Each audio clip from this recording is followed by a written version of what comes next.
Hey YouTube, how's it going? Kevin Cleary with a knife video. Today I've got a blade that is pretty cool, that's actually pretty important in terms of its place in sort of the knife industry and has been highly sought after and highly influential.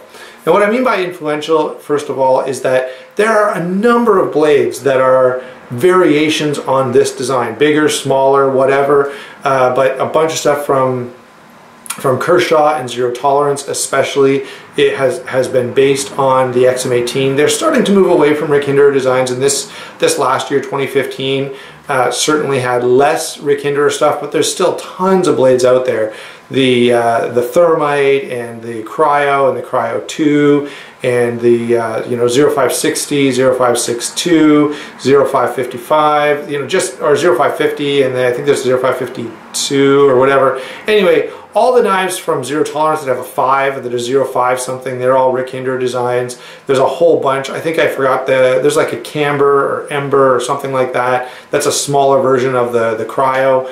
So tons and tons of knives have been based on this. And this is a knife that, in addition to its influence, has been extremely desirable. Okay, to the point that a few years ago, you would be paying double the price for this knife. Like almost $800 for a knife that is sort of suggested retail at like $400.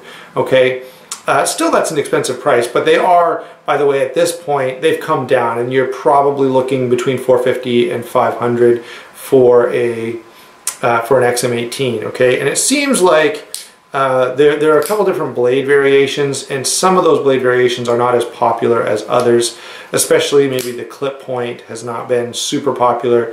The Wharncliffe, I don't know, seems somewhere in the middle, but this is the Spanto grind version, and of course this is the XM18 as opposed to the XM24, which is the same but bigger. All right, so let's talk about, now that we kind of are familiar with what knife this is, the designer Rick Hinderer. By the way, one last thing, I guess I'm not quite done with the introduction yet. Rick Hinderer's background is in firefighting, and he kind of tells a story about coming up with an over travel stop or a lock bar stabilizer from an experience that he had with firefighting where he overextended a lock, okay? And I mean, that can happen.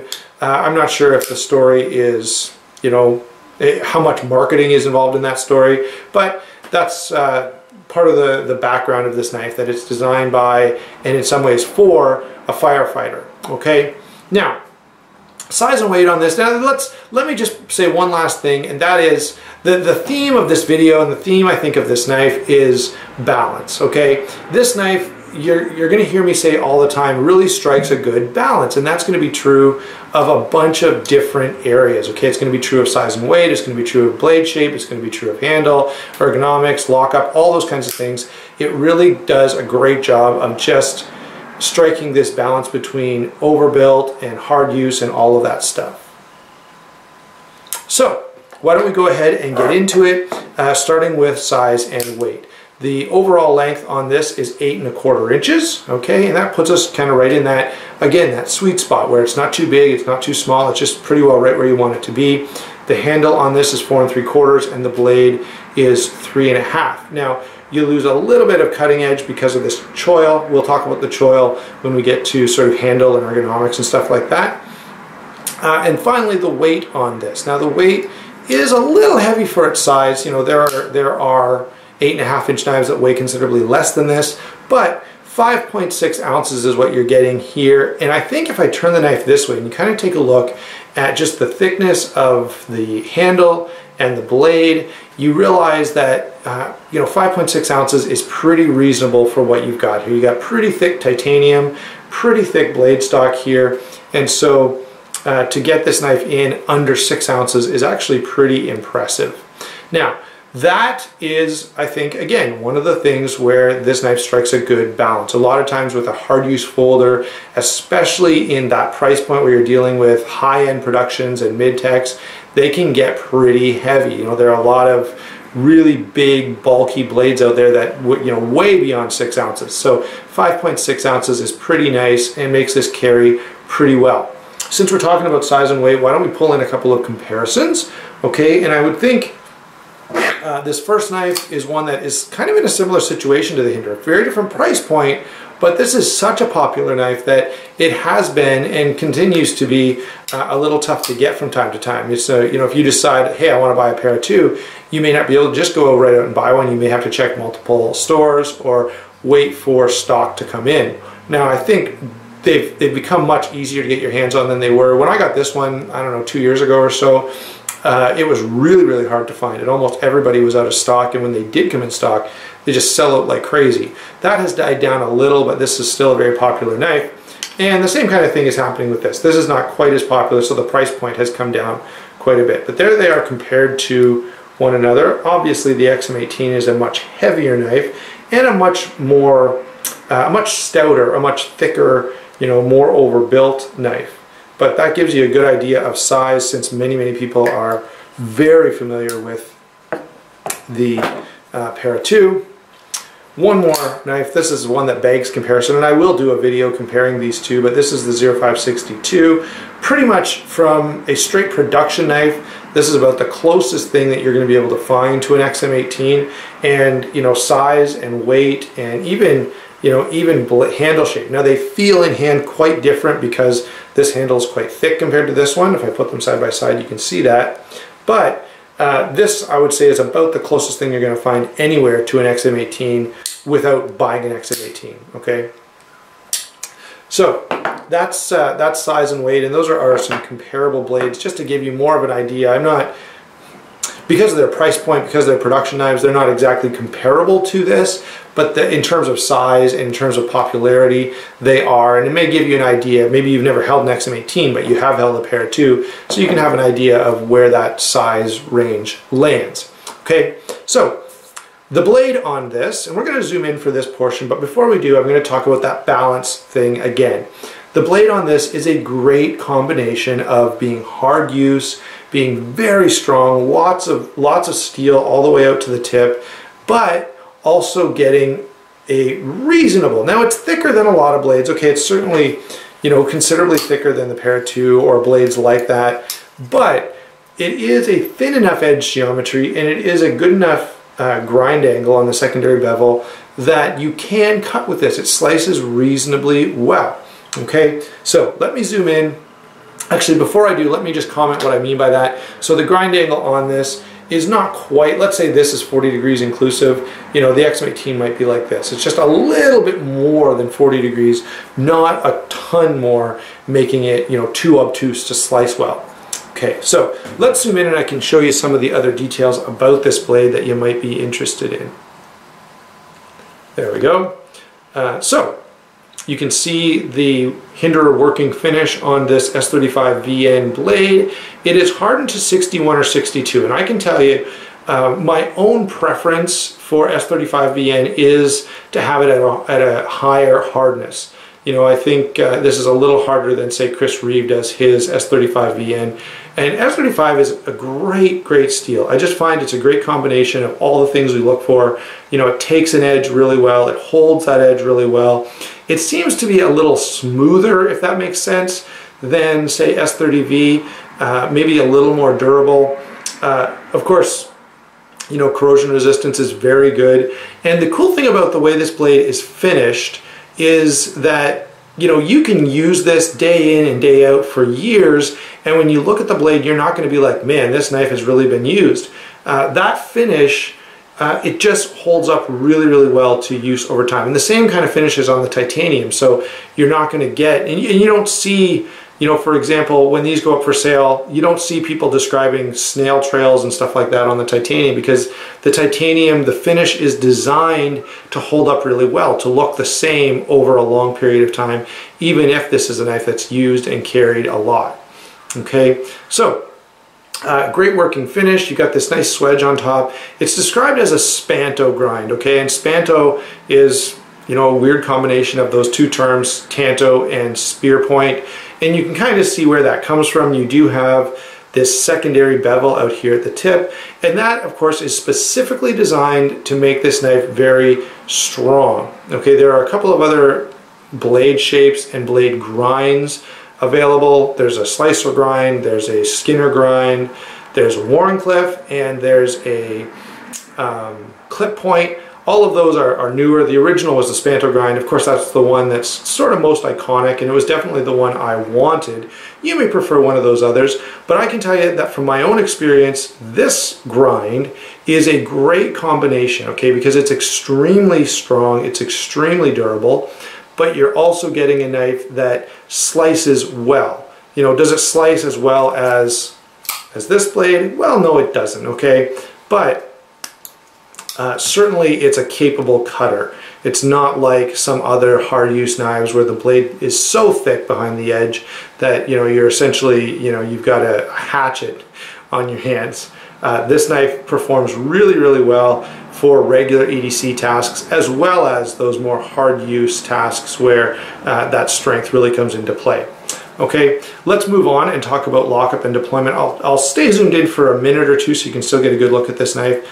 It'll be a little harder to open it on and stay in frame, but you can see I can kind of pull it off. The big question with the XM18 is, does it flip? Many people have said, oh, it doesn't flip very well. Well, to me it seems like it flips just fine. I will say I did put a drop of oil on this, and that made a really big difference. But, you know, I had no problem. Now, when I first got this, I did, as I said, put a drop of oil on it, and that made a huge difference. So now it flips no problem, and let me show you closing this. See how it closes really, really nicely. Okay, very smooth, open. So deployment. No, grab another knife here. So the detent is not as strong as it would be on 0562 or even on a 0560, but that in no way means that it can't be flipped. It actually flips really well. Now what I will say is, because of that weaker detent, I can open this with the thumb stud just as easily, and I can even flick it with the thumb stud just as easily as I can flip it with the flipper. Okay, so in some ways that slightly weaker detent is actually a good thing. Okay, now if you want the knife to really be snappy when you deploy it, so this, because of the stronger detent, right, it has a little more snap to it, has a little more oomph when it deploys. Well, if you want that from your XM18, just do a little bit of a wrist flick, and I mean a small hint of a wrist flick, and you'll get deployment every bit as fast, every bit as firm as the zero tolerance Hinderers that maybe you're more used to. Okay, so it flips just fine. I will say it's on Teflon washers, which people have commented on, and I don't know, you know, having used this quite a bit, I'm not going to complain about it because it just works. Okay, and that's the primary thing that we want, is a knife that works right, and this definitely seems to do that, so can't really complain about that. Now, what about the lockup? It is obviously a titanium frame lock. You can, if you're watching this video, you can see that it's a titanium frame lock. I like the fact that the cutout is on this side rather than on the other way around. It does have the over travel, or the Hinderer lock bar stabilizer. It's hidden by the pocket clip, which I've moved to, you know, tip up right side carry. But yeah, so the lock bar stabilizer is there. There is no insert here for interfacing with the blade tang, but you know what, that's one of those things that is not entirely necessary. It's nice to have, but I've never heard anyone complain about overly about their XM18 wearing prematurely, and Hinderer is going to be very good about, if there were ever a problem, and I'm not saying that there will be, but if there ever were, you know Hinderer is going to be very good about getting that straightened up for you and getting that knife performing back the way it's supposed to. So lockup and deployment, definitely very good. Just a little bit different than, you know, the trend right now, which is for very stiff detents. Okay, and I don't think that's necessarily a bad thing. It is just a slot screwdriver so that it can be easily adjusted. And again, that's just one of those things that makes it a little more versatile. So let's move on and talk about the handle. I zoomed out so that you could see when I take a grip on this and kind of move it around. Very, very comfortable. I do like the choil. okay? And I have a lot to compare this to because I do have a 0562 and I like the 0562, but notice no choil. So it's almost the same knife, one with a choil and one without. And I really like a choil, especially on sort of an overbuilt knife, on a knife that's a little heavier. It's nice to have that option to choke up and do some fine cutting. Well, it's still, you know, how often do you, so yes, you're losing, you know, 3/8 of an inch of cutting edge or so, but I don't see myself using this last bit of the blade every single day on this knife. So I don't think it's the end of the world that you have that choil there. In fact, I find the choil to be very, very comfortable and useful. All right, and the handle is, again, a little more comfortable than the 0562, and that's to be expected because of the thicker stock. Okay, so it's thicker titanium, it's thicker blade stock, everything is kind of thicker, and because of that extra size in hand, you do get more comfort. All right, now we've talked about balance before, and I mentioned it with the blade, and I mentioned it with the size and weight, and I'm going to mention it again because this knife does a great job of balancing out how grippy we want our knife to be versus not tearing up our hands. Okay, so the jimping is just about perfect.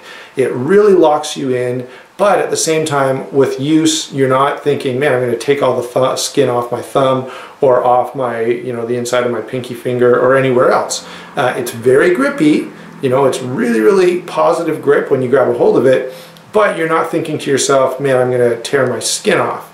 All right, it's not like sandpaper. So again, really, really well executed, as is pretty well everything on this blade. Of course, one thing I haven't mentioned, and it kind of pertains to the handle and to, you know, the deployment and to the lock and everything else, is the fit and finish on this knife is superb. And of course, that's kind of what you expect for a knife at this price point, okay? But it shouldn't be understated that, you know, this knife will definitely hang with any other comparable knife, whether you're talking about a Sabenza or, you know, a Marfione, I mean, or a Medford is what I was trying to say there. I'm thinking of another hard use knife. All the other, you know, Ferrum Forge, there's lots of sort of high-end, really well-finished stuff out there, even some high-end production stuff like the Spyderco Southern or a Southern Avo or Talc or something like that. You know, this knife is every bit as clean, every bit as well-finished as any of those other sort of high-end production folders, okay? So very, very good in terms of fit and finish and in terms of just quality.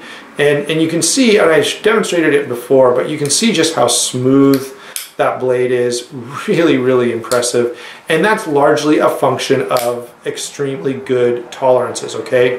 So again, I want to stress just how well put together this knife is. Now, I talked about the handle. Oh yeah, I should point out, it is tip up. It is tip up or tip down right side carry only. So if you're a lefty, there may be lefty versions of this, but this is not a very lefty friendly blade. And it is cool that they have this little titanium insert that kind of fits into the slot where the pocket clip goes. So when I move this pocket clip, you know, you take this out and you actually take this out as well. And you just switch it so that it fills in the hole for you, okay? Pillars are very nice. Everything is cool about this. I haven't, I've given it a little bit of thought, but I may switch out the hardware here, the standoffs and the over travel stop for some bronze titanium. I just think that would look really sharp. Haven't done it yet, but that's something that may happen in the near future. All right, and if I do, I'll make just a quick video update about that. Now, the big question becomes, okay, yes, I've talked about balance, I've talked about fit and finish, I've talked about durability, and this knife does all of those things really well. In fact, it's a really well done knife and a great everyday carry. You know, it's tough, it's durable, it cuts well, it's comfortable in hand, all of the things that we look for. But the question becomes, can you get all that stuff without spending $500? And I think the answer to that is, generally speaking, yes, okay?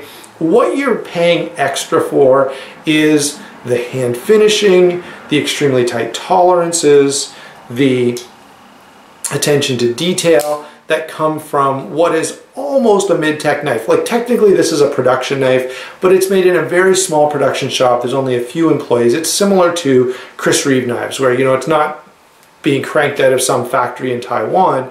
This is coming out of, you know, this is coming out of a bunch of guys who are extremely good at what they do, who are closely watched, and who take the time and energy to make sure that every knife that leaves is extremely well done. Okay, so that's what you're paying for when you buy into a higher end blade.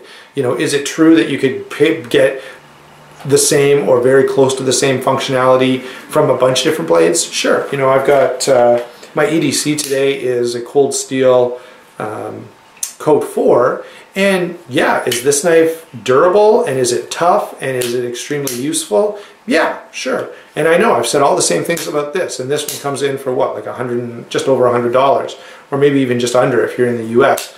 But you're not getting that hand-finished touch, okay? You're not getting that level of quality and just perfection that you're getting from something like this, or other knives in this category, you know, the Chris Reeves or the Striders or whatever else. And I will say I actually prefer this. I know don't say this too loudly, and you know, I don't want a whole bunch of hateful comments down below, but I do prefer this to both the Strider and the Chris Reeve. I find it sort of somewhere in between. You know, it's more heavily built, it's more durable than say an than say a Sebenza 25, but it has better edge geometry and better cutting ability than the Strider. So really, really good knife, very, very impressive. Okay, so guys, thanks for bearing with me all this time. I would love to hear your thoughts below, what you think about these higher end type of blades. And I know, you know, that I may not get as many views on this video. Often when I go into those higher price point knives, you know, once you get up around $400 or $500, there's not as much interest there, and I understand that completely. I hope you enjoyed the video. I know I enjoyed making it, and I certainly enjoy owning this XM18, really, really cool part of my collection. We'll talk to you soon.